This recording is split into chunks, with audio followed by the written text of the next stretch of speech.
Hello and welcome to another First Impressions video. We're back with Together in Battle, which I first looked at about a year ago. But this is the version 1.0 release copy. And with me today I have a very special guest. If you'd like to introduce yourself, special guest. Yes, hello. I'm Craig, aka Sinister Design. I'm honored to be here not only with Edmund, but with TheEdmon. I had to call the channel that because someone had taken the name Edmon, which was really weird for me because I've got Edmon on everything else because I've been on the internet for a very long time. Anyway, well, setting that aside. Yeah, I mean, you've shown them now. I mean, you are TheEdmon. You've established dominance. Yeah, of course. Okay, so I'm just going to start a new campaign here. I'm not going to presume that my old save game works. Here it is, look, dated. No, it's 20. It was 21 when we very first looked at it. In theory, it should work, but maybe let's not risk it. So, you know, that's really a testament that you've been at this for a long time to get from there to version 1.0. Yeah, it's honestly, I mean, 2021, that was when I first, I think, put a playable alpha out. But I was developing it actually long before that. Arrived in Kalkerapur, sun-scorched I first started of developing a design doc for this back in 2011. Cool. Well, I think I'm well known for looking at alphas and stuff from small or one-man developers.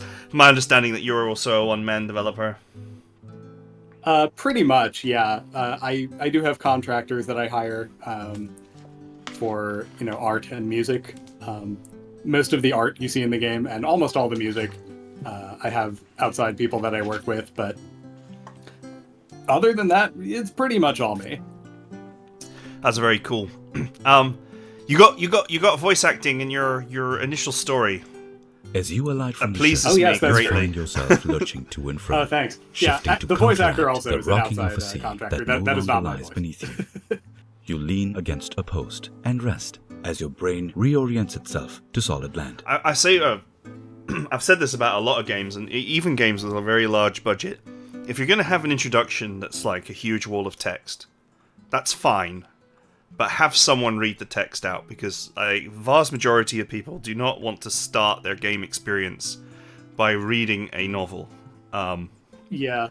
That's always been my opinion. You can always not have voice acting later on, but I do feel like the intro should have it. So I'm glad that that's changed. I think in the early alpha, of course, there was no VA. The rebels need troops with combat experience and an experienced commander to lead them. The Imperial tournament. Yeah, I agree. It definitely improves the experience. I also wanted to have it just because I noticed playtesters were coming in and being like, "I have no idea how to pronounce the names of these places that were." Oh, that gets me all the time. It gets me all the time. There's the people have invented names for things, and they're like, "Oh yeah, my town of Komarongara is it's a busy port town," and I'm like, okay, well, how do I pronounce this letter salad that's written in front of me? You find your way to the market, where you spend several hours securing the necessary food and supplies. Oh, here comes the first one. The task complete. You make for the outskirts of Kalkerapur to pitch camp. Kalkerapur. See, I would have been like Kalkarapa if I had to read that. Well, it's. Yeah, I mean, Kalkerapur. That is how I would like approach that. So I'm glad that you got a voice actor in here to put me right. Tomorrow morning, you will return and visit the recruitment office. I think it's fairly apparent. The setting kind of is inspired by India. Will they get along? And the voice actor who I got for this is a native of India who has done documentary voiceovers. I was like, can you just do that for the intro to this? And he was like, no problem. Actually, in my past, I worked for an Indian company, so I didn't actually point it out because it felt so normal to me. And now I just realised that that is actually quite unusual. Because I worked for Airtel at one point, which is an Indian telecoms company. So, please choose a game difficulty. So as you can see, there's a lot of new difficulty levels Relaxed. relative to last year. Challenging minus. Challenging plus. All tactics. And brutal. And if you click that little arrow there, there's also custom difficulty, where you can customize everything to your liking. Let's have a look at custom difficulty then.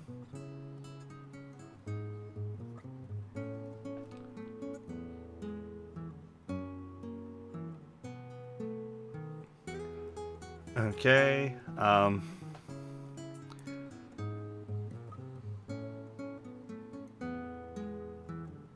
Cool. Lobotomized. What? Is that the AI just doesn't do anything? Lobotomized is the AI actively avoids killing your characters. Like, if it sees a move that would take out a character, it's like, no, we're not doing that, and it'll do, like, any other thing it can do. Okay. That's intended for, like, absolute SRPG beginners.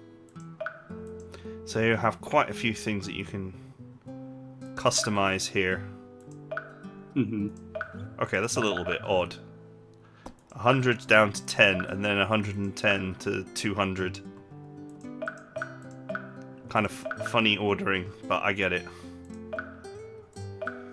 Yeah, I figure most people will want something like at or slightly below 100, and then at that point, kind of makes sense to just keep going down until you hit the bottom. Okay, I'm just plowing through these, but that's pretty cool that you have all this. Oh, thanks. It could be it could probably be a menu though, as opposed to all these dialogue boxes. I guess that's not necessarily easy in your engine to do. Yeah, that probably would be a little more user-friendly, but it would also be a lot of extra work on my end, especially because then I'd also have to go back and implement the gamepad, excuse me, gamepad support for it. How long do you want before the game's primary bad ending becomes inevitable? Huh, interesting. Almost feels like spoilers. Maybe we shouldn't talk about that too much, but that's interesting. So it's a timed game. It technically is, but you really have to be trying to cheese the game to actually run up against the time limit. Okay, we're going around in circles here. How do I actually get out of customizing? You gotta just kind of finish selecting the options, and then it'll let you get out.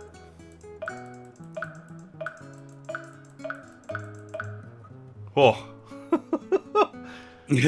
I feel interrogated. Okay. I should probably just actually just do a quick restart and actually select. Yeah, actually, if you go back, to the title screen, actually, there's something worth pointing out there that is new in the game since the last time you played. You see the button that says Custom Characters? Yeah. You can now create custom characters that can show up in recruitment and recruit them, and they'll like become fully fleshed out characters that can interact and develop relationships with other characters you recruit, kind of XCOM style. Is that my way to can I actually delete? Oh yeah, new game will new game you can overwrite. Okay, cool. There you go. I was gonna say, is that my way of making a load of cheesy, really good characters? Oops. Alright, I'm just going to put it on the standard difficulty of challenging the middle for this. You'll notice I actually have a save game there on Brutal. I do actually play around with my games on Brutal normally, but for the purposes of this, let's just see what the standard difficulty is like. Sure. Yeah, so you can create, like, fairly good characters using the custom character creator, but it's also hard to, like, really create a broken character, the way that balancing is done. Like, every character has one good trait and one negative trait, and character growths, like, anytime you increase a growth, it decreases the likelihood of other stats getting chosen. Okay. The mechanics are a little bit self-balancing in that regard. Oh, they still honk. when they're not voice acted, they still make honky noises. You can turn that off if you want. That's in the options. I think it's the kind of thing I'd probably turn off after a while, but we'll live with it for now. Yeah. Potential recruits appear on the right.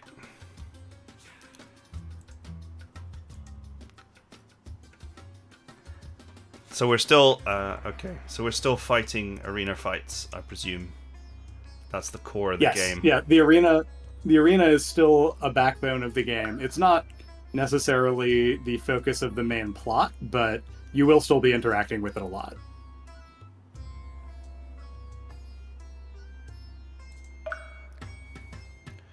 Okay. Oh, that's fun. You have a side healer who was a dancer.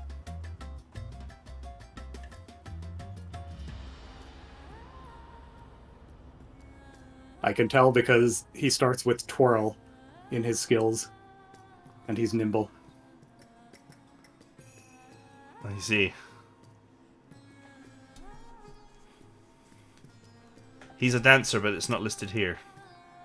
No, it wouldn't be, but it'll come up eventually in his dialogue once he gets to know some of the other characters. Alright. Sugar Fiend. That's me. I'm the Sugar Fiend. Yeah, same.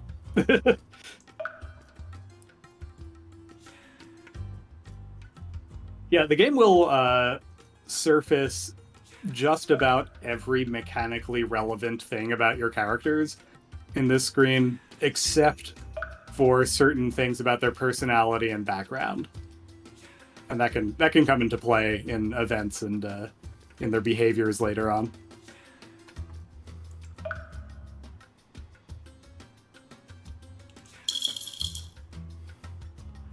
Alright.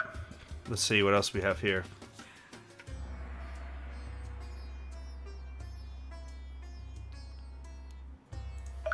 The Skinny Sugar Fiend. Yeah, that makes sense. He's a frontline fighter that has little chance of improving strength. That feels like a poor synergy that he has there.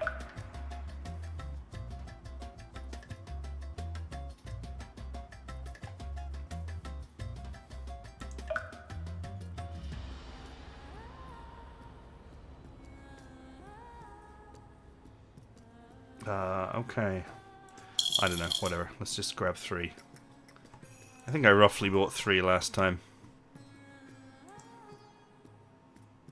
Oh, you want at least 6 characters? Ideally, if you want to jump right into the game, yeah. She's probably pretty good, your Cavalier. Sheila.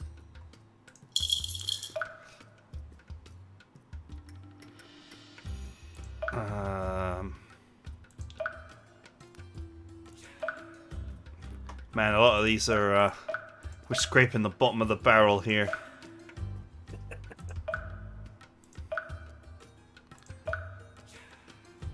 Oh wait, did you say that Mentalist is sharp-eyed? Something like that. Ah, that's actually good. That means she has higher accuracy. Yeah, but apparently she negates dodge bonuses from terrain. Which is... Yeah. Everyone's got their and their only weak points, 17 but, health feels a bit fragile. That's true. Accuracy is very valuable, though, for characters that impose a lot of status effects, because that also increases the likelihood of status effects attaching.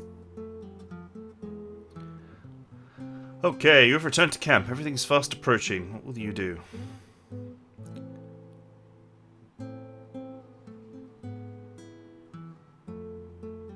Okay, I guess we have to start with this.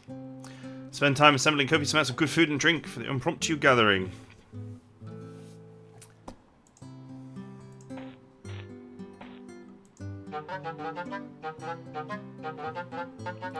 Honk honk. This it has a very stressed look on his face.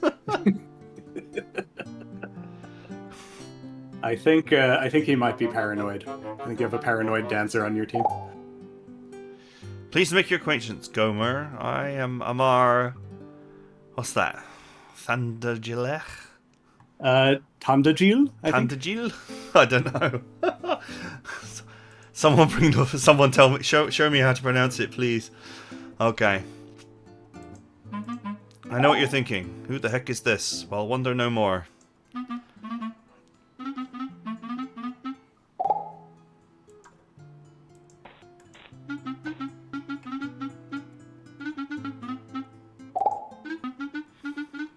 So we have devils. Yeah, Spriggets. You've got looks like a fire breather and someone that breathes radioactive beams. I should have renamed him to Godzilla.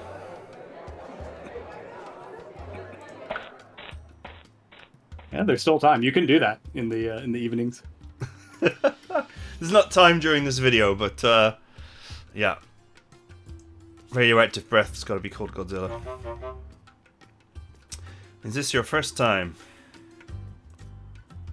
Yes. Team name. Wow, now I'm on the spot. This is the most difficult thing of all. Don't worry.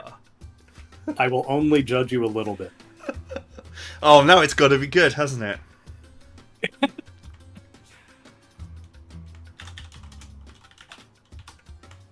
There we go. All right. Classic. Yeah, because your name's Craig. And that's the first name of Lister from my dwarf. There we go. How nerdy can you get? Very nerdy.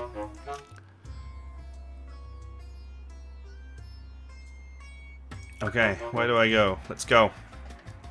So, a lot of this first part of the game has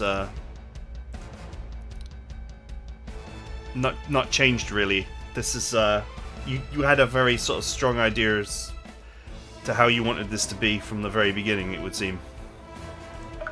Yeah, it's interesting. Normally, the game will notice if you've played it before, and it won't make you go through this. But I think you played it so long ago that I hadn't actually put that in yet. So it just didn't set the flag. So the game is spying on you. Yeah, a little bit. For your convenience.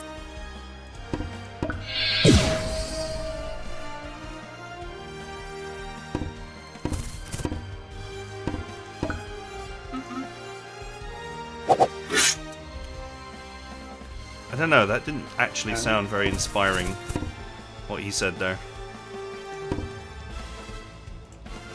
Oh, I pressed rotate and he rotated the wrong way.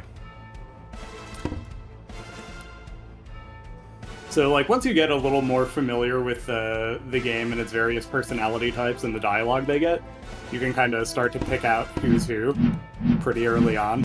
Like, I'm pretty sure your Cavalier has the natural leader personality type, which means she's going to learn Motivate, which means she'll be able to start giving some of your other characters extra turns. So one thing that always bugs me about these kinds of games is being forced to pick up loot during battle. Is that the case in this? If you don't pick it up, then it gets lost? Depends on the battle. If it's an arena battle, yes. If it's not an arena battle, usually... Unless it's like an escape battle. If it's an escape battle, you don't pick it up, it's gone. Yeah, it's just another tactical consideration, right? Like, another thing to weigh. I find it's one of the most annoying things about this type of game is the, for me anyway, is having to keep one enemy alive or permanently stun locked or however best contained to basically keep a guy a zombie so that you can go and loot the map. And it's just like, it's such a weird thing to be doing as well. It's such a gamey thing that you end up doing when you're keeping some guy locked down or pinned in the corner or whatever so that you can go around and collect all the boxes. Instead of just, you know, killing his ass and then collecting everything after. So, it's not relevant in this particular battle, but in most of the arena fights, if you take too long, they start deducting your prize money. So it's not like you can just keep some guy pinned down and go loot the entire map at your leisure. The game forces you to make calls, right? There are trade-offs.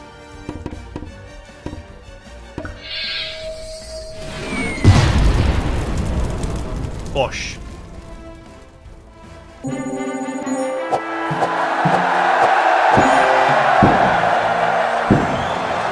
So it's much smoother than it used to be. I think it was very like there was a little bit of like lag with every click in the very early versions of this.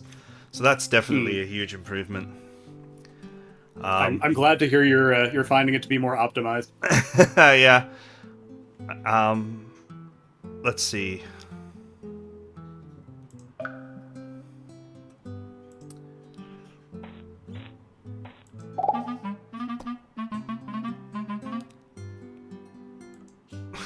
Distract them with food and then beat them up. That always works. But if they're eating your food, you might as well have just put poison in it. That's not sporting, though. There's no sporting in war.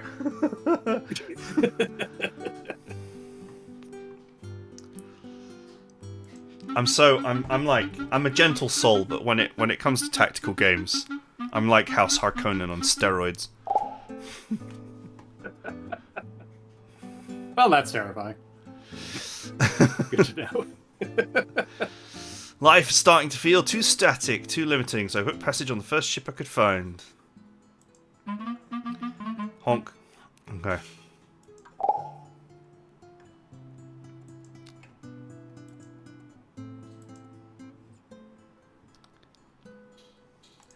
Day 2.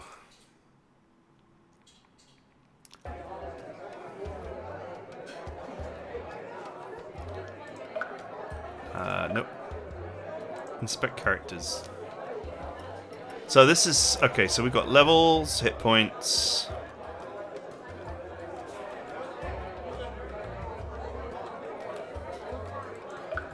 And your characters all seem quite in good spirits, too.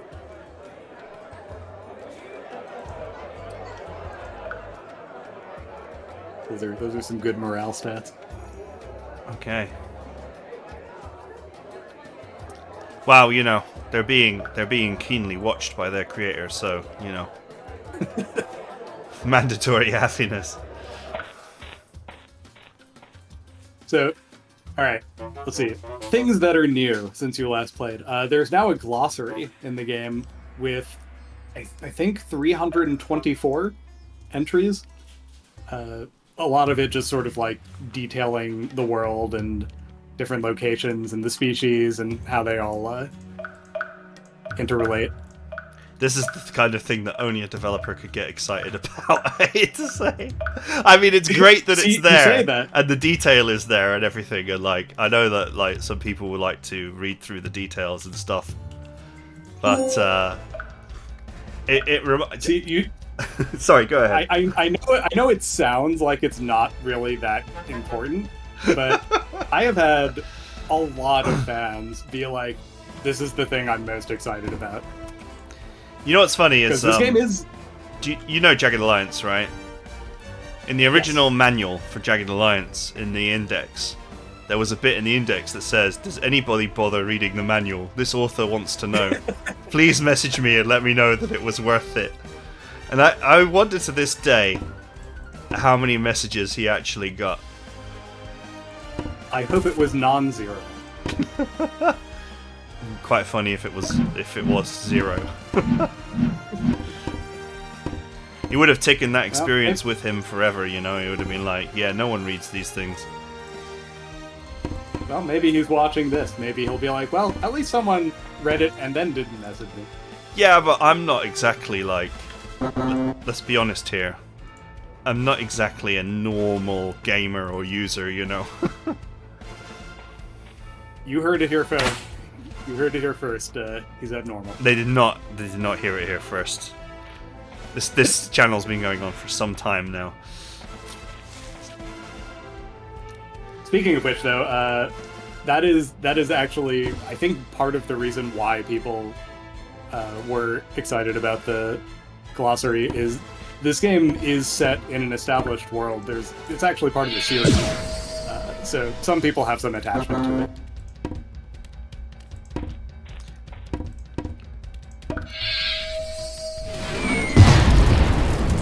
If not for that, I think you would be right. No one would care. I mean, I don't want to say that, you know. I don't want to say that, like, you know, the glossary isn't a priority for people, but the glossary is generally not a priority for people, in my humble opinion. But, you know, fair enough. It's good that it's there. I think that's quite important.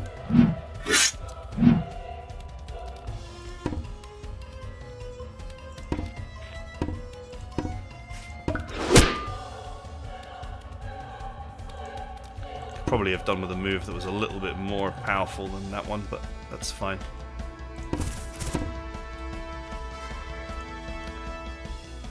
Yeah, I'm inspired now. I think I'm going to ask people to message me if they read the glossary. I'll get a count. See how many people actually care about it.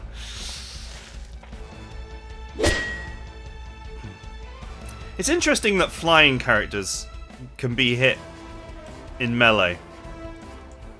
You would think that they would be able to just avoid that by flying. Yeah, I mean, I think that's a pretty standard bit of ludonarrative dissonance. Right? They would just be wildly overpowered if they could not be hit by the vast majority of the other characters. True. I mean, in games, say like Fire Emblem, it's balanced by them flying units taking critical damage from arrows 100% of the time, which makes them very fragile. Yeah, Pegasus Riders especially. But, aha! So you do have a bad habit of. You have played Fire Emblem. Oh, I definitely played Fire Emblem. Yeah, no, I was just gonna say they do have a bad habit of making Wyvern Riders overpowered.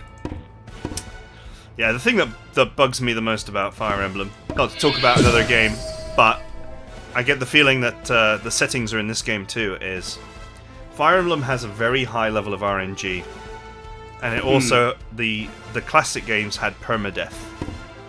And I hate the combination of RNG and permadeath.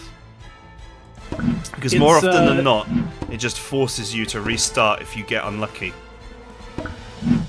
Yeah, no, I'm with you. I'm not a huge fan of that.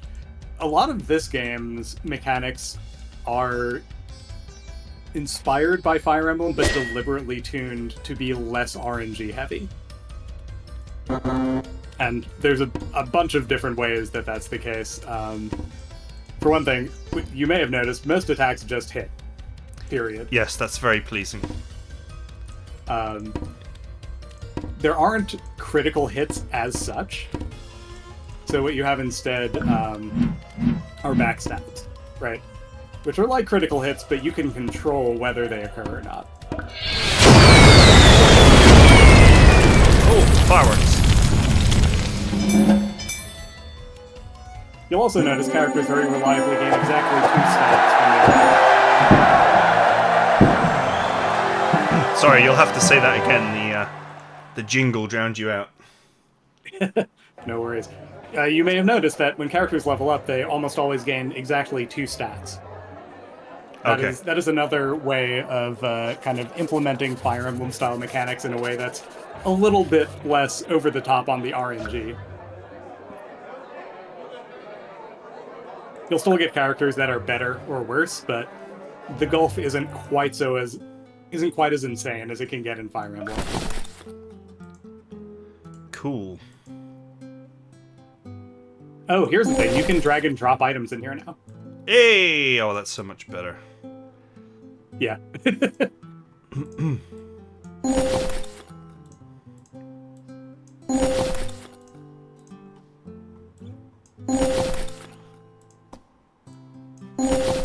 No point in having them in your inventory.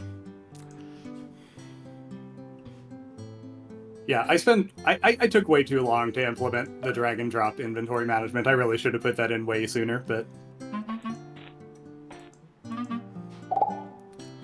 it is what it is. Cool. Yeah, it's definitely a lot smoother to play. So I want to have a look through the shop next and just see how that works out. So I Nice. take it Okay. health is coming back just based on resting, but you're not going to get a full bar from just one. Right. There's day. a certain percentage of health and energy that everyone gets at the end of every day. And if they rest, they get a lot more, but still not necessarily all of it. So it takes a little time to recover if you get banged up in combat. You may also notice on the calendar screen there's like little scroll icons now. You can click those and it will have a log of everything that happened on that day. So if you go to the shop, you miss out on the arena. Correct. But you should probably do that anyway because you're almost out of food. I was going to anyway, just to have a look at what's in the shop, so...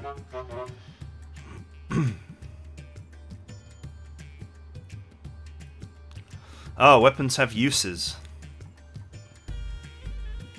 That's also very Fire Emblem-y.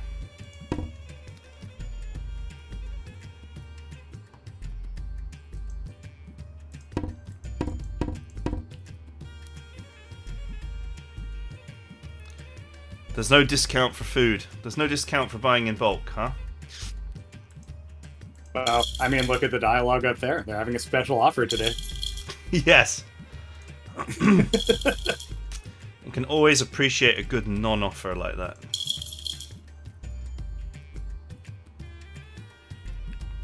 So you are not going to need food for quite some time. You say that, but I'm a big man. I'm a hungry man. Cheap novel.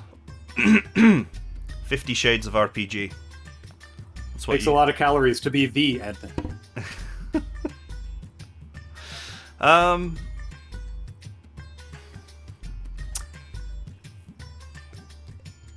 Is there any way of comparing items to characters? Yes. Do you see up there where it says interested in this equipment?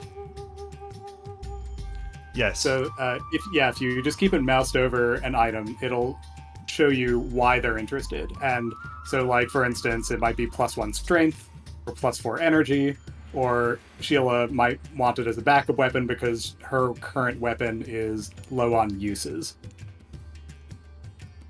And there are other reasons why characters will want equipment, but it'll always tell you.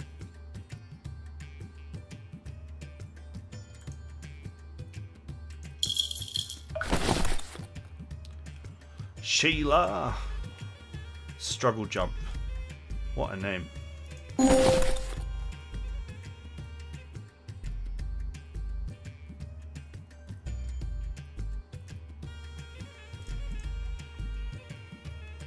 No. Okay. So I guess nobody actually has any armor to begin with. I don't remember. Did Sheila have them? Maybe not.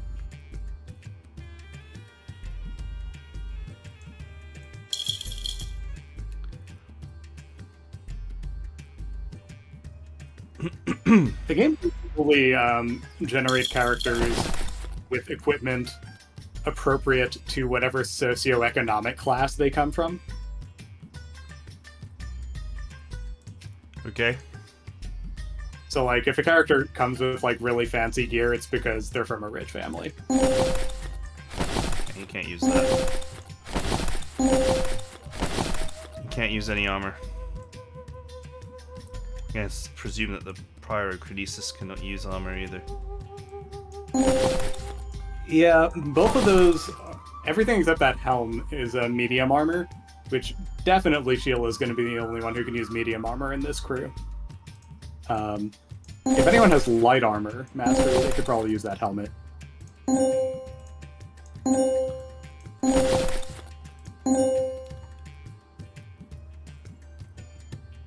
21, 27, and 5. I'll keep that to one side then. Yeah, if you ever recruit a swordsman or a spearman or another cavalier, the medium armor could come in handy. So the only light armor available is this leather vest. Yeah, it's not an especially impressive selection of light armor. But better than nothing.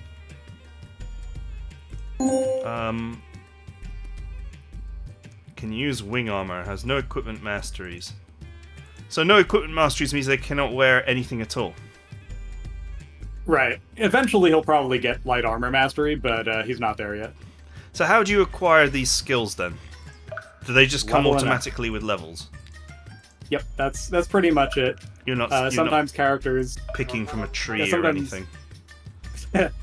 Nah. Sometimes characters will come to you and be like, hey, what should I focus on learning for my next level up? And then you can tell them, but usually it's just kind of baked in.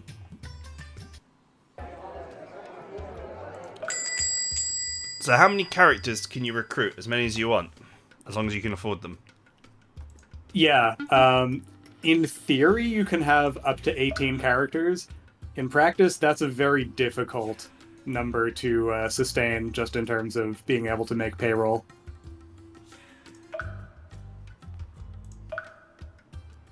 Having to make payroll.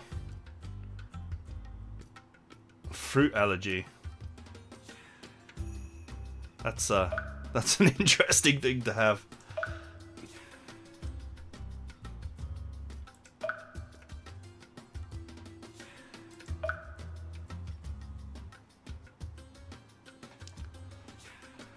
Lethargic pyrokinesis.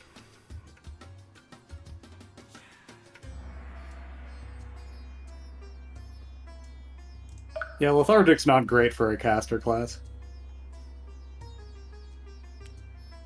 Tough and hungry. That could be my band name.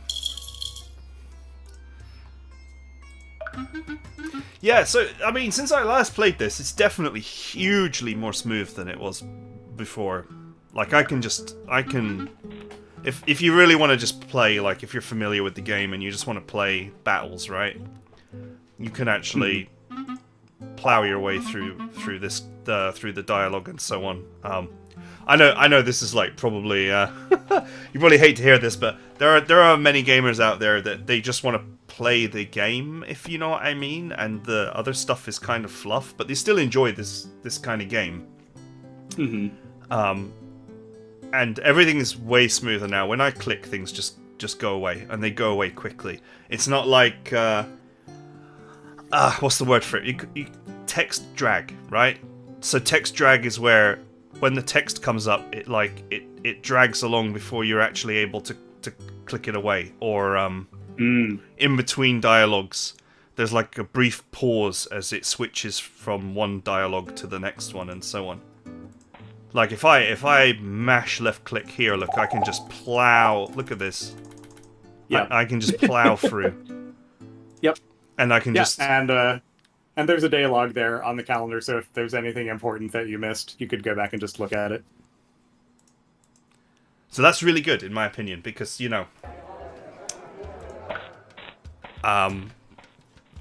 if you're combat focused, right? You just wanna play combat and manage your inventory. you can plow your way through the dialogue. I mean, it's great that it's there, and as I said, different things appeal to different people, right?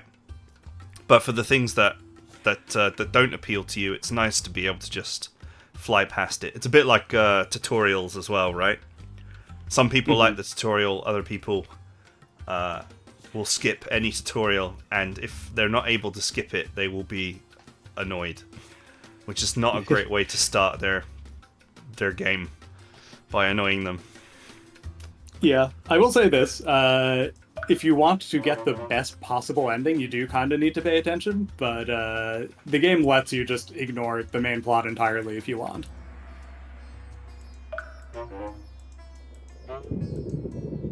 It's gonna rain? Does that mean that I can't use fire? You can use it, but, well, you'll see. What'll happen is the battlefield will gradually fill up with puddles that reduce fire damage and make it harder to dodge. There's not enough spaces to deploy everybody. 6 is my maximum, right? Yep.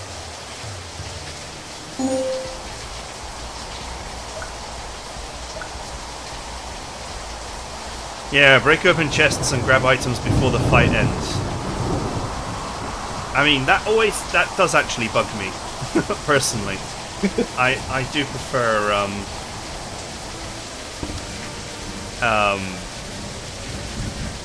I don't like the contrivance of, sorry, because we're talking, I kind of want the rain noise to go away. Or at least be reduced. Yeah, there you go. Only because we're talking. I mean, it'd be totally fine if you were just playing it, but we're chatting away here. Sure. Nobody, kills 5 guys and then just leaves all the loot there and be like, well, the battle is over. Better leave that loot behind. It's arena rules. That's why. You'd think, though, if that were true, then what people would do is they would literally be like, look, the fight's still going on while holding the corpse of this guy in their hands, like, look, he could still fight. Holding the body. So one thing I want to make sure to point out while there's still time is there's a jobs board now with a selection of different proc-gen side quests that you could send characters off on in order to earn extra money. So that's what you can do with your spare characters that are not in the arena fights. Exactly. How do The I... game also has a there's a little mini game as well now, a collectible card game that's sort of like an in-universe game that people are into called Clash, and sometimes you'll get card tournaments you can participate in to try to win money. I can't use my items from my from the hotbar. I have to actually go into my inventory.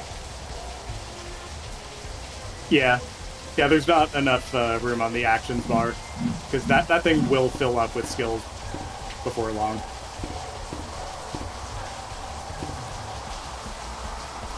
Well, I suppose at least a flying character can get in those boxes.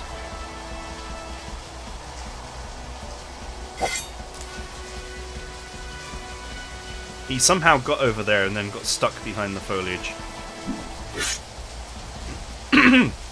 Oh, they attacked the loot. Yeah, they will compete for you. They'll compete with you for the items.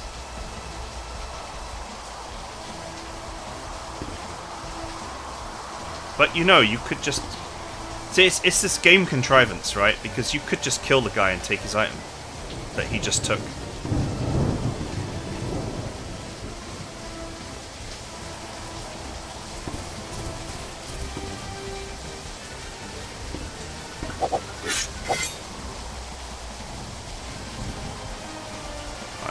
What is a game? A miserable pile of contrivances. I mean, some contrivances are better than others, is what I'm very diplomatically trying to say. Not every contrivance is a good contrivance.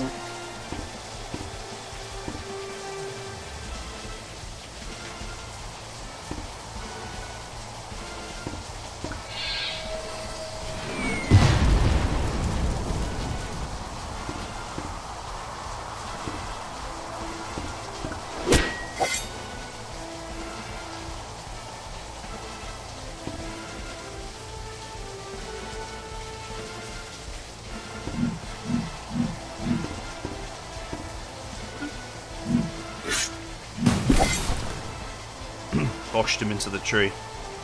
Nice.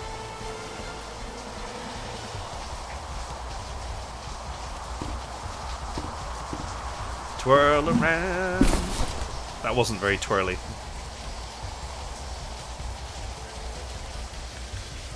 Ah, I'm not allowed to do anything else after twirling. Oh, you could move back, get out of attack range. Guess so. I figured it was the kind of move that let you swap in so you could attack after. So, spoiler alert, since this guy's a dancer, he will eventually learn an advanced version of that move that lets him do that. Ah.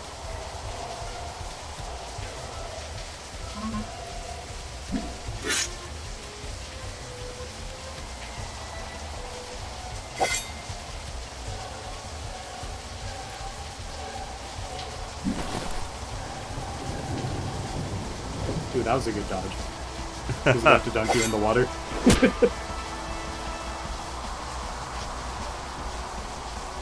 I should have killed him, to be fair. I could have done so.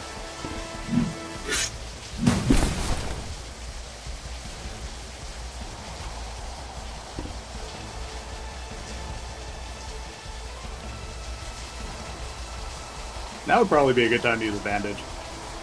Yeah, I was just thinking about it.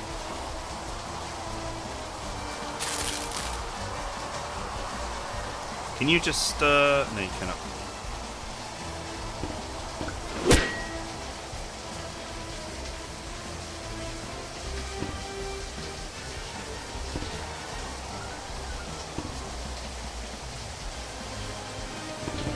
This is the guy that looks like... no offense to anybody, but... he has that look of toilet stress about him.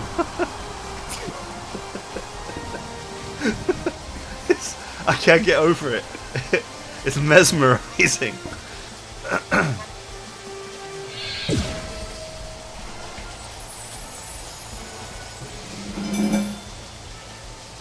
Far shield. Heal the target. Oh, okay. Yeah, that has a range of up to 4.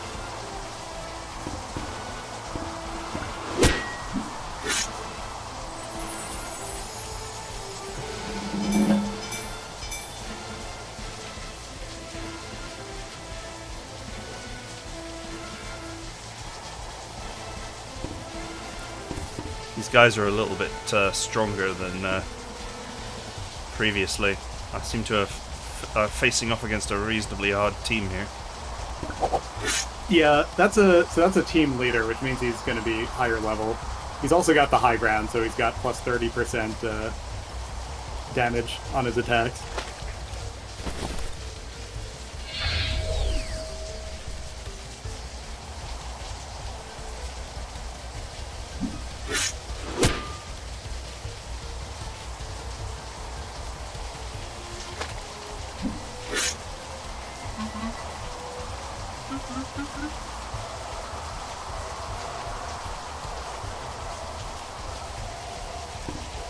It's fine.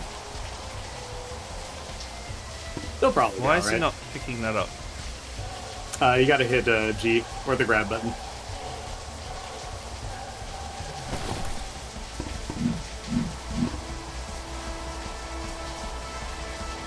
Yeah, if you use claw, you can move afterwards. Yeah, there you go. Nice.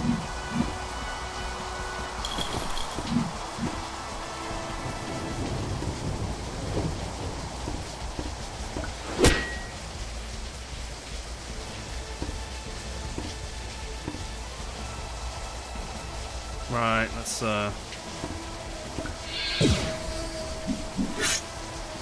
bin this guy.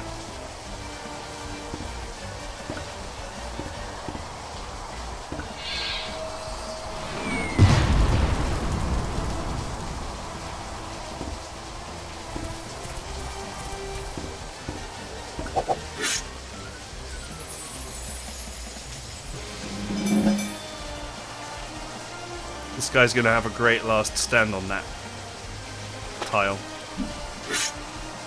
Or not.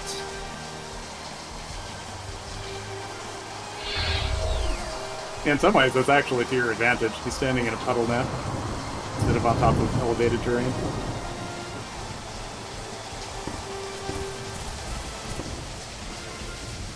Oh, she has Motivate now.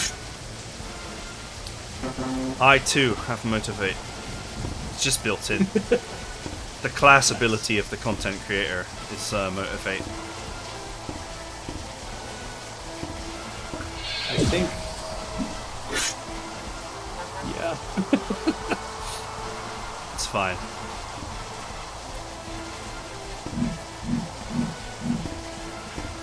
So she has a light attack with her breath, which could conceivably come in handy against tougher enemies, because it has a chance to blind.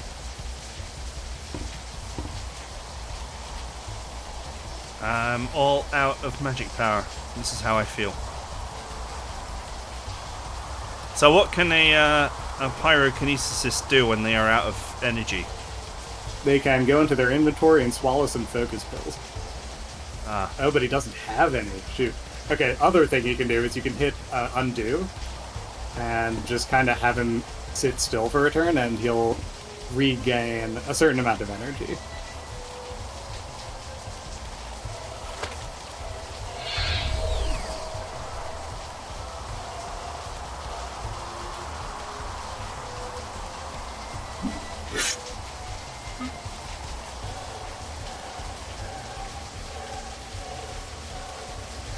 That is one tough enemy.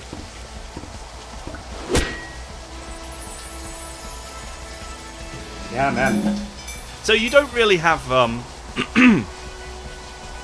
there's no way of knowing how strong an arena battle is going to be until you're just in it and fighting it. Yeah, more or less. I mean, the battles scale based on how far into the game you are. But you know, there are different configurations. Like a lot of them are kind of proc gen, so there is some natural variability there. Deep breath. Oh, the character has a scar now. I just noticed. Or was it always there? I can't say I really noticed.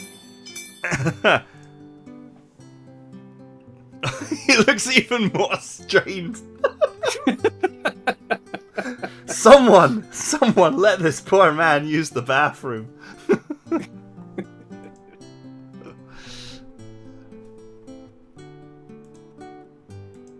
Yeah, the good news is, even though like a few of your characters went down in that fight, they didn't go down past 0 by much, which means that none of them were really in any real danger of dying. But if a character takes a lot of damage that sends them way into the negatives, it'll take them longer to recover, and there's a chance they just won't wake up at all. Leave hurt or wounded characters with good doctor. So we have to basically make the salary money by payday or we're doomed. Payday is not doomed, but you'll take a significant morale hit. Are you given the opportunity to like sell things or Yeah, you can sell things at the shop. You can do odd jobs on the jobs board. But that all you do have a few requires options. time, I presume.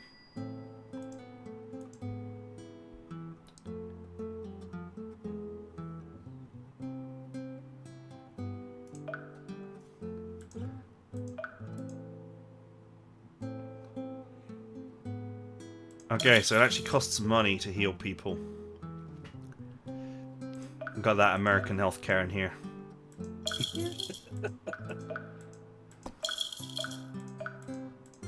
You know what's so funny? It's not funny if you're an American watching this, but when I was a kid, I played Theme Hospital, and I really loved the game. And I was only like, I don't know, probably like 12 or 14 at the time, around that age. And we were talking about it because that was the era of Bullfrog, right? Dungeon Keeper and all that kind of stuff.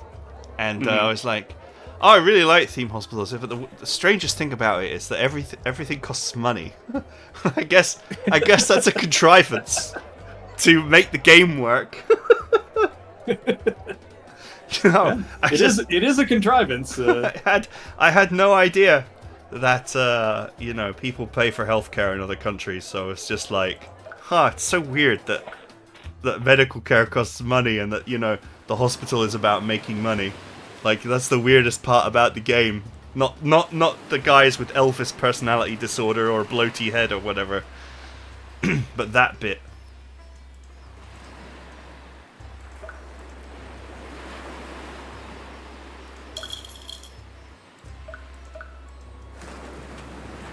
Okay, there we go.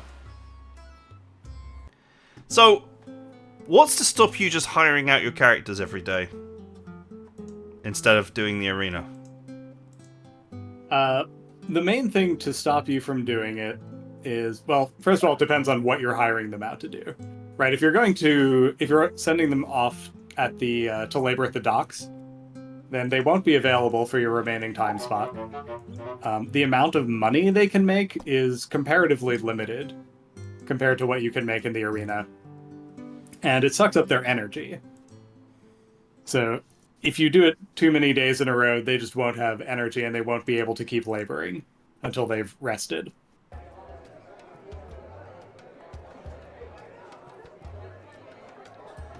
Okay. So there's also, I mean, as the game progresses, your characters over time will start coming to you wanting raises to their salary. My Right, my guys are spending a long time in the infirmary. That's Yeah, I think those two that are taking 2 days were down at like 0 health, if I remember right. Like they woke up, but they weren't healed, if that makes sense. let's be guards for the day.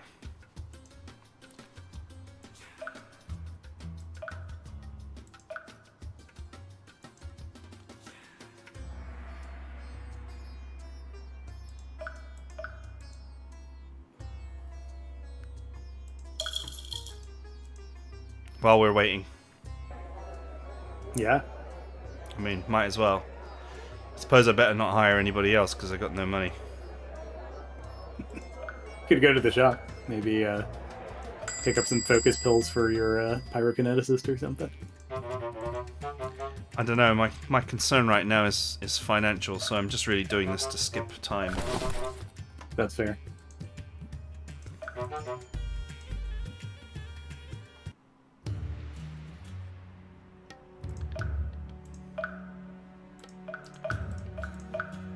Oh, looks like the caravan got attacked.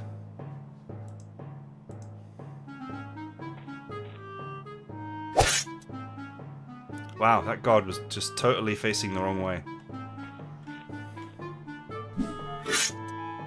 Yeah, really. Sheesh.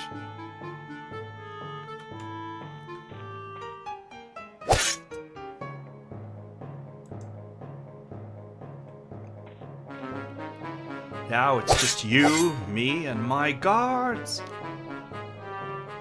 Sorry. You know, that's from Robin Hood. Men in tights. It's just because it's a, you know, it's a caravan robbery. That's why. This is the strange places where my mind goes.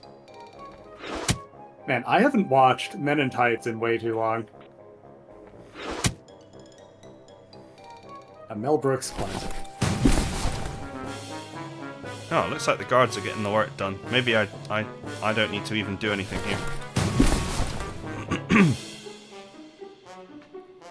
My experience is that they usually end up all dying if you don't save them. Well, I mean...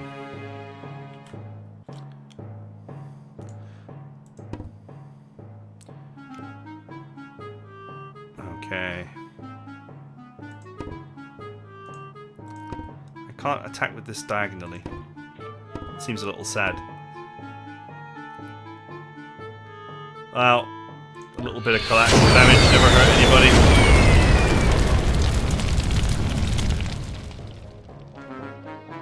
Except that tree. He was on fire.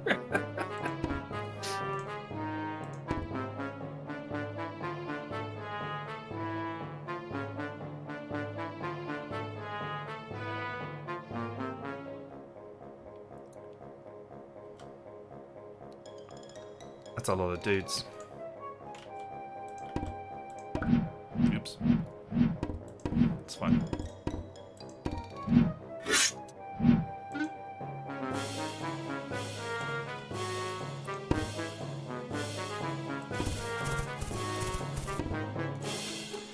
Okay, that'll do.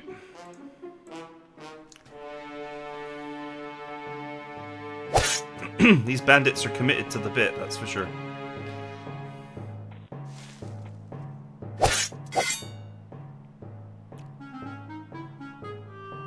Sadly, I don't have any way to heal him. Or do I? Can I use a bandage on someone else? Nah, unfortunately. Though, I'm actually not sure if you could give a bandage to them. I'm not sure if the game lets you do that with an allied army. They're attacking the caravan, does that matter? Yeah, if the caravan wagon gets destroyed, then you lose the battle. Oh. Well, that's problematic.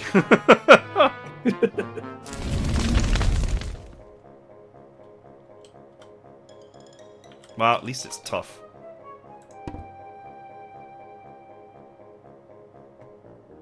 Yeah, caravan wagons can take a beating.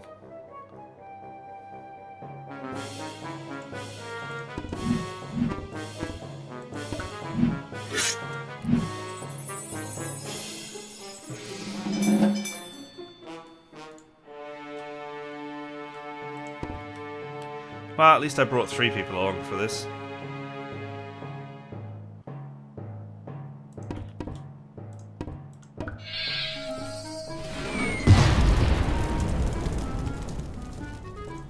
Yeah, the game will spawn extra caravan guards if you only send 2, but, you know. In my experience, it's better to send more.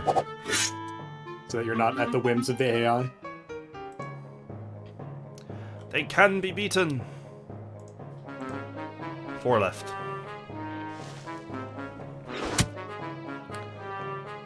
That tree did not provide me with the greatest cover there. Or any cover, for that matter. Oof. Damn.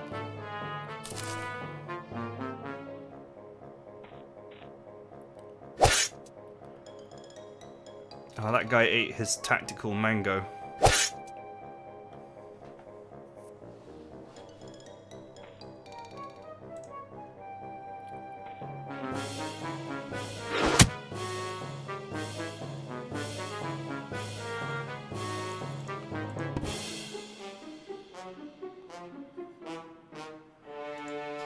Tactical mango.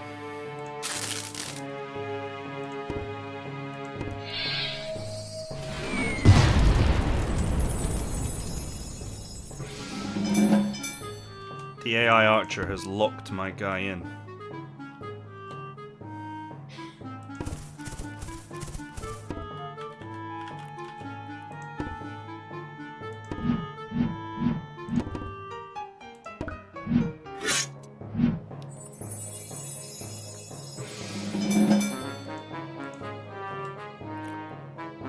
Okay, how am I doing?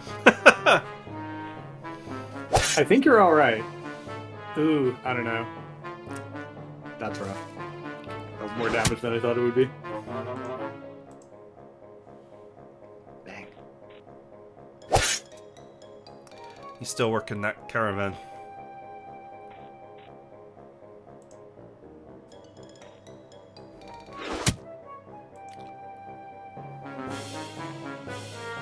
Yeah, my money is still on you winning this one. Not that I'm secretly betting on this battle or anything. Let's see, 14. 14! Well, would you look at that? Take a side hit just so that I'm not exposing my ass to this guy.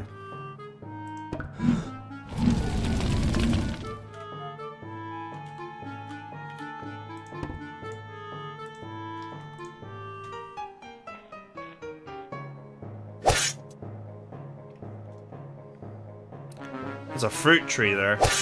Do you get fruit if you destroy that? You sure do. This is another one of these things that you need to do it during the battle, of course. Yep. I find that so frustrating, I'm sorry. I can't hide the fact that I do find that that kind of thing frustrating. Battles are for battling.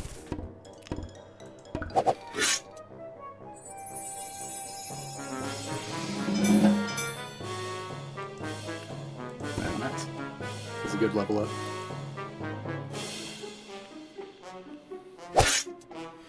I thought for a second there it said Detroit leader. I was like, what? I mean...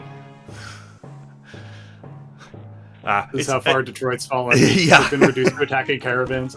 Yeah. That's it. We're down to attacking caravans now. Now you see, like, you know, it makes sense for me to just let the guard die and actually go after the trees for the items. That's what bugs me, is that you just do stuff that doesn't make any sense. You let your guard die and you're like racing your guys off to cut down trees to get fruit while this guy chases you around the map. Yeah, it's not necessarily like a hugely great value proposition, running around cutting down trees. Especially if you don't have characters with weapons well suited to it. Right, like trying to knock down trees with a lance would take forever.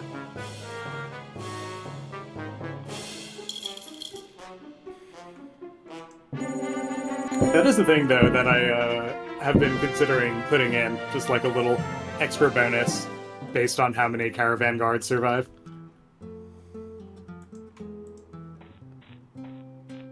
I have a letter.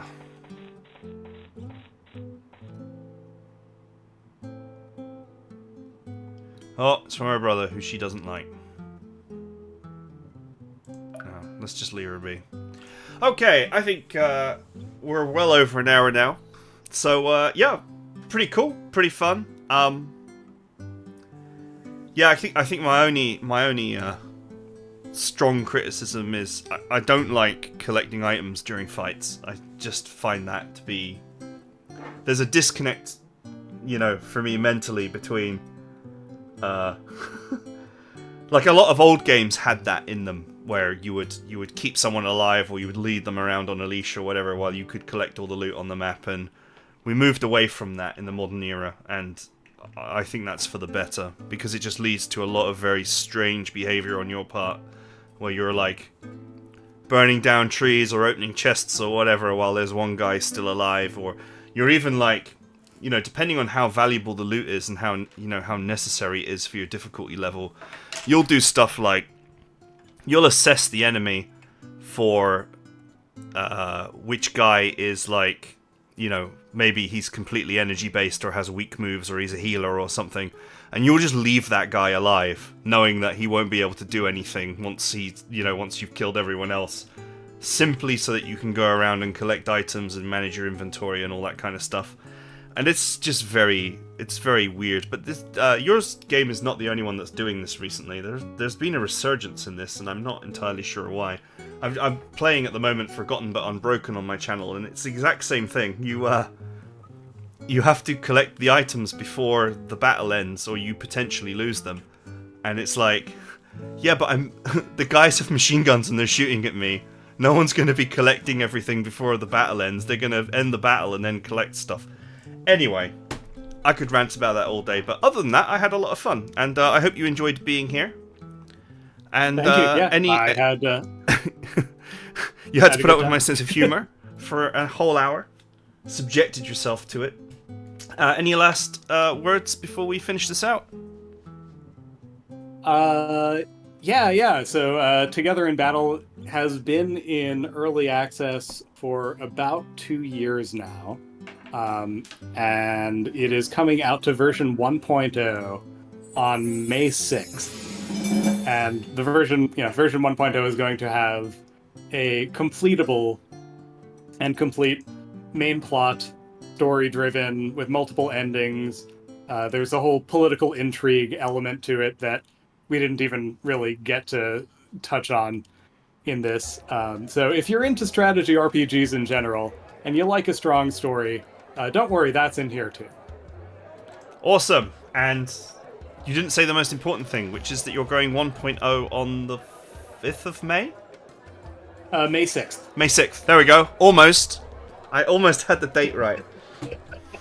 Very close. That's the thing that you needed to say. So, yes, if you're interested in the game, 1.0 version will be available to everybody on the 6th of May. Okay, that's it for this first impressions video, and I'll see you guys next time.